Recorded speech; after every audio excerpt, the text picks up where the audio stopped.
بسم اللہ الرحمن الرحیم۔ ایک نہایت اہم موضوع، گناہوں کے باوجود اللہ کیوں دیتا ہے؟ کیا آپ نے کبھی سوچا ہے کہ ہم روز اللہ کی نافرمانی کرتے ہیں، گناہ سرزد ہو جاتے ہیں، نمازوں میں کوتاہی ہوتی ہے، پھر بھی اللہ ہمیں رزق دیتا ہے، صحت دیتا ہے، اولاد دیتا ہے، عزت دیتا ہے، ہم سانس لیتے ہیں، ہم کھاتے پیتے ہیں، ہمیں خوشیاں بھی ملتی ہیں۔ آخر کیوں؟ کیونکہ ہمارا رب رحیم ہے، وہ جلد پکڑنے والا نہیں۔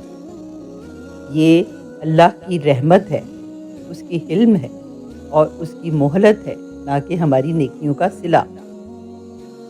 اللہ تعالیٰ قرآن پاک میں فرماتا ہے کہ اگر وہ لوگوں کو فوراً ان کے گناہوں پر پکڑ لے تو زمین پر کوئی جاندار باقی نہ رہے، مگر وہ مہلت دیتا ہے، موقع دیتا ہے تاکہ بندہ پلٹ آئے، توبہ کرے، سدھر جائے۔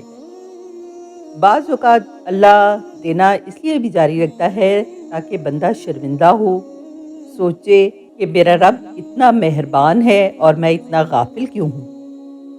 لیکن یاد رکھیں، ہر نعمت اللہ کی رضا کی علامت نہیں ہوتی۔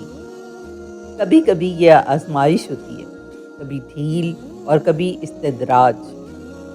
اصل کامیابی مال میں نہیں، صحت مند ہونے میں نہیں، بلکہ اللہ کی اطاعت میں ہے۔